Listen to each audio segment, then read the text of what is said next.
नमस्ते। KP college की online class में आप सभी का स्वागत है। मैं सीमा शर्मा आज आपके सामने BA second year home science की क्लास लेके आई हूँ। आज हम फर्स्ट पेपर के अंदर शुष्क धुलाई चैप्टर पढ़ने जा रहे हैं। शुष्क धुलाई, इस शब्द का अर्थ देखते हैं। शुष्क का मतलब होता है जो कि सूखा हो, यानी कि सूखी धुलाई भी जिसको कहा जा सकता है। सामान्य तौर पे अगर देखें तो हम लोग जो घर पे वस्त्रों की धुलाई करते हैं वो गीली विधि से होती है, क्योंकि वस्त्रों को पानी, साबुन और सर्फ के घोल में भिगोकर फिर धोया जाता है। लेकिन शुष्क धुलाई जो रहती है उसमें किसी भी प्रकार से साबुन, सर्फ या फिर पानी का उपयोग नहीं किया जाता है। यह विधि बड़े पैमाने पर की जाती है। घरेलू स्तरों पर इसको कम उपयोग में लाया जाता है। ज्यादातर इस विधि का उपयोग उन वस्त्रों के लिए किया जाता है जिनकी धुलाई घर पर संभव नहीं होती है। ये वस्त्र रेशमी हो सकते हैं, प्योर के वस्त्र रह सकते हैं, भरे हुए वस्त्र हो सकते हैं, महंगे कीमती जो वस्त्र रहते हैं उन पे की जाती है। ज्यादातर ऊनी वस्त्रों पर भी ये विधि काम में ली जाती है। इस विधि की मुख्य विशेषता ये है कि इसमें जो चिकनाई के दाग धब्बे हैं या कोई रंग वगैरह के जो दाग धब्बे लग गए हैं, जो गहरे हैं, जिनको घर पर धुलाई के माध्यम से नहीं निकाला जा सकता है, उन वस्त्रों की धुलाई के लिए ये विधि काम में ली जाती है। इस विधि को भी दो भागों में बांटा गया है। पहली जो विधि है उसको शुष्क धुलाई दो प्रकार से होती है, जिसमें वसा घोलक धुलाई, और दूसरी जो है वसा अवशोषक धुलाई है। वसा घोलक मतलब होता है कि वे धुलाई जिसमें चिकनाई के दाग धब्बे लगे हुए हैं और उनको दाग धब्बों को निकालने के लिए एक ऐसे घोलक पदार्थों का उपयोग किया जाता है जो कि वो चिकनाई उसके अंदर घुल जाती है और वस्त्र की सतह से छूट जाती है। वसा अवशोषक विधि, इस विधि में ऐसे पदार्थ वस्त्र की सतह पर लगाए जाते हैं जो कि उस वसा या चिकनाहट को सोख लेते हैं और दाग धब्बे आसानी से निकल जाते हैं। वसा घोलक धुलाई को दो भागों में बांटा गया है। एक हो जाएगा पेट्रोल में पूरी तरीके से डुबाकर,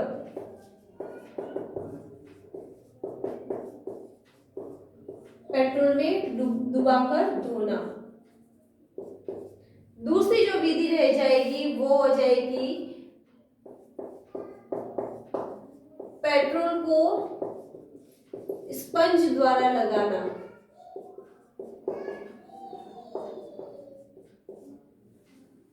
सबसे पहले अपन पढ़ेंगे कि वसा घोलक धुलाई। वसा घोलक धुलाई के अंदर वस्त्रों पर जैसे चिकनाहट के दाग लगे हैं उनको निकालने के लिए कुछ पदार्थों का उपयोग किया जाता है, जैसे कि पेट्रोल है, बेंजीन है, ईथर है, या फिर कार्बन टेट्राक्लोराइड है, तारपीन का तेल है। इन पदार्थों को, इसमें से कुछ पदार्थ जो होते हैं वो ज्वलनशील होते हैं, कुछ अज्वलनशील होते हैं। जो ज्वलनशील होते हैं वे जल्दी से आग पकड़ लेते हैं, यानी कि जो आग के संपर्क में आ जाए। अज्वलनशील जिस पर किसी भी प्रकार से आग के संपर्क में नहीं आते हैं। तो इन पदार्थों को जब उपयोग में लिया जाता है तो काफी सोच समझकर, सतर्कता के साथ में लिया जाता है। इसको कहीं पर भी घरेलू स्थान पे वगैरह इस तरीके से काम में नहीं लिया जा सकता है। इनमें जो पदार्थ है इनका उपयोग जब किया जाता है, खासकर ज्वलनशील पदार्थों का, तो उनको ऐसे स्थान पर उपयोग में लाते हैं जहाँ पे हवादार स्थान हो, धूप ना रहे। दूसरा, कहीं पर भी जैसे कि स्विच वगैरह या लाइट वगैरह फिटिंग ज्यादा ना रहे, क्योंकि ऐसे में आग लगने की संभावना, या ऐसे स्थान जहाँ पे आसपास में आग जल रही हो, चूल्हा हो, गैस हो, तो उन स्थानों पर इसको आसपास में काम में नहीं लिया जा सकता है। इस विधि में सबसे पहली विधि जो काम में आती है वो है पेट्रोल में डुबोकर धोना। इस विधि का उपयोग सबसे बड़े पैमाने पर किया जाता है और बड़ी विस्तृत विधि भी है, क्योंकि ये सबसे ज्यादा खर्चीली विधि रहती है, क्योंकि पेट्रोल अपने आप में एक बहुत ही महंगा पदार्थ होता है। ये पदार्थ जब काम में लिए जाते हैं तो इनको बहुत ही सतर्कता से उपयोग में लिया जाता है, क्योंकि पेट्रोल एक तो वाष्पशील पदार्थ है, क्योंकि वो हवा के संपर्क में आके आसानी से वाष्पित हो जाएगा। दूसरा, ये ज्वलनशील पदार्थ भी है जो कि आग की चपेट में जल्दी आ सकता है और दुर्घटना होने की संभावना भी हो सकती है। इस पेट्रोल में अगर वस्त्रों को डुबोकर धोया जाता है तो उससे पहले कुछ सावधानियां रखी जानी चाहिए या कुछ बातों पर ध्यान रखा जाता है, जैसे कि वस्त्र के अंदर कोई भी ऑयल पिन वगैरह लगी हुई ना रहे, सेफ्टी पिन ना लगी हुई रहे, या धातु के कोई बटन लगे हुए ना रहे। अगर वस्त्र के अंदर जेब में कोई सामान रखा हुआ है तो उनको निकालना बहुत जरूरी हो जाता है। दूसरा, वस्त्र का अगर कहीं से फटा हुआ है या उधड़ा हुआ है तो उसकी मरम्मत जो है वो समय पर कर ली जानी चाहिए ताकि वस्त्र और फटे नहीं। उसके अलावा जैसे ऊनी वस्त्र है, रेशमी वस्त्र है, उनकी धुलाई के लिए भी ये काम में ली जाती है। चिकनाहट के दाग निकालने के लिए इस विधि का उपयोग किया जाता है। इस विधि में पेट्रोल का जब उपयोग किया जाता है तो एक बड़े बर्तन में पेट्रोल लिया जाता है, लेकिन ऐसे बर्तन में पेट्रोल को लिया जाता है जो कि संकरा रहे, ऊपर से बंद रहे, क्योंकि जितना ज्यादा खुला बर्तन रहेगा उसमें पेट्रोल के वाष्पित होने की संभावना ज्यादा रहेगी। तो इसके अंदर संकरे या फिर कम जगह घेरने वाले बर्तनों को लिया जाता है और जिसका मुंह कम से कम खुला रहे, ऐसे बर्तनों का उपयोग यहाँ पर किया जाता है। इस विधि द्वारा जब वस्त्रों को धोया जाता है तो जिस बर्तन में पेट्रोल रखा गया है उसको आधी मात्रा में भरा जाता है, फिर वस्त्रों को इसमें डालकर डुबा दिया जाता है और ऊपर से ढक्कन जो है वो बंद कर दिया जाता है।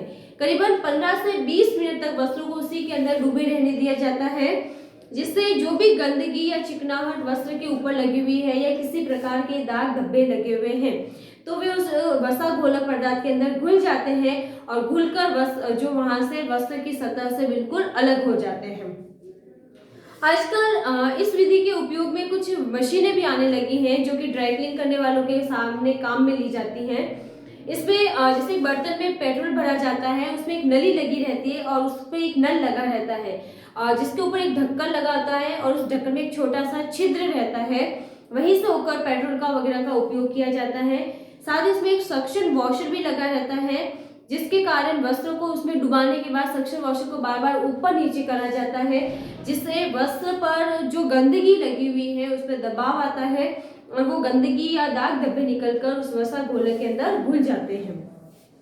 उसके अलावा वस्त्रों को बाहर निकालने से पहले वस्त्रों को लकड़ी के डंडे से दबाव दिया जाता है, जिससे जो भी पेट्रोल या तारपीन तेल या कोई भी पदार्थ लगा हुआ है तो वो आसानी से निकल जाता है और उसके बाद में इन कपड़ों को हवादार, खुले, छायादार स्थान पर सुखा दिया जाता है, जो कि जैसे ही उसमें से सारी पेट्रोल वगैरह पदार्थ है वो वाष्पित हो जाता है, उसकी गंध निकल जाती है, उसके पश्चात वस्त्रों को प्रेस कर लिया जाता है।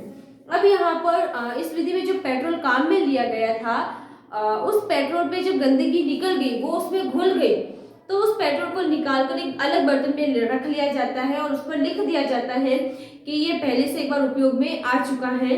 अब उस पेट्रोल को अगर पड़े रहना दिया जाए तो उसमें जो गंदगी जो मिली थी, दाग धब्बे निकले थे, वो उस बर्तन के तली में जाकर जमा होते हैं और उसके पश्चात ऊपरी जो पेट्रोल है उसको निकाल के वापस उपयोग में लिया जा सकता है। लेकिन इसमें सबसे बड़ी सावधानी यही रखी जानी चाहिए कि बर्तनों को जो उपयोग में लिए जा रहे हैं तो वो संकरे हो, बंद बर्तनों में काम में लिया जाए। दूसरा, दुर्घटना होने की संभावना अधिक होती है तो सतर्कता से काम में लिया जाना चाहिए क्योंकि ये बहुत ही जल्दी आग पकड़ लेते हैं। उसके अलावा दूसरी जो विधि आती है वो है पेट्रोल को स्पंज द्वारा लगाना, यानी कि इस विधि का उपयोग उन वस्त्रों पर किया जाता है जहां पर चिकनाहट के दाग धब्बे छोटे हैं या कम ही है, जहां पर वस्त्रों को पूरी तरीके से पेट्रोल के अंदर डुबोने की आवश्यकता नहीं रहती है। तो ऐसी स्थिति में वस्त्रों को सबसे पहले एक मेज पर बिछा दिया जाता है और जहां दाग लगा हुआ है उसके जस्ट नीचे की तरफ ब्लॉटिंग पेपर या सोखने वाला कोई भी पर्दा पेपर रखा जा सकता है या कपड़ा रखा जा सकता है पुराना।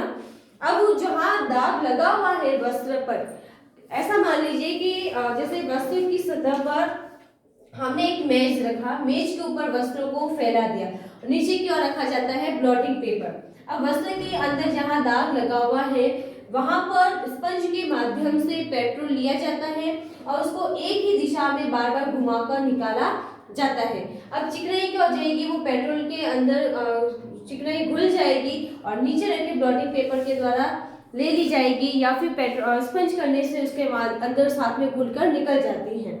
उसके अलावा जब पेट्रोल को काम में लेते हैं तो उसको एक छोटी सी कटोरी में, बंद कटोरी में या बॉटल में निकाल लेते हैं और उसको स्पंज के ऊपर लगाकर सीधा वस्त्र की सतह पर लगाकर काम में लिया जाता है। इसके बाद इन वस्त्रों को वापस से हवादार खुले स्थान पर सूखने के लिए छोड़ दिया जाता है। जैसे ही वस्त्र के अंदर से स्मेल निकल जाती है या फिर जैसे वाष्पीकृत हो जाता है ये पदार्थ, उसके बाद इनको प्रेस किया जाता है और प्रेस करने के पश्चात यहाँ पर वस्त्रों को बिल्कुल सलवटें वगैरह निकाल दी जाती है। इस विधि में एक ये चीज और की जाती है कि जब ठंडी प्रेस है यानी कि जिसको गर्म ना किया गया, तो उस प्रेस को सीधा चिकनाई वाले पदार्थ में जब पेट्रोल लगा हुआ रहता है उस पर प्रेस करा जाता है, दबाव दिया जाता है, तो जो पेट्रोल है वो निकलकर नीचे रखे ब्लॉटिंग पेपर पर जाकर जमा हो जाता है और सारी गंदगी वगैरह भी दूर हो जाती है। लेकिन ये तो विधि इतनी विश्वसनीय नहीं हो, मतलब ये सिर्फ चिकनाई को निकालने के लिए ज्यादातर काम में ली जाती है या उन दाग धब्बों को जो कि घर पे धुलाई पर निकलते नहीं है, इसलिए इन विधियों का उपयोग हम घरेलू स्तर पर कभी भी नहीं कर सकते हैं। दूसरी जो विधि है वो है वसा अवशोषक धुलाई। वसा अवशोषक धुलाई यानी कि वे पदार्थ जो कि चिकनाहट को, वसा यानी कि चिकनाहट को सोख लेते हैं, उन पदार्थों का उपयोग इस धुलाई के अंदर किया जाता है। ये धुलाई भी दो तरीके से काम में ली जाती है। सबसे पहली जो विधि रहेगी उसमें हो जाएगा कि वसा जो अवशोषक पदार्थ का पेस्ट लगाकर, पहली विधि में पेस्ट लगाकर किया जाता है और दूसरी विधि में अवशोषक पदार्थ लगाए जाते हैं।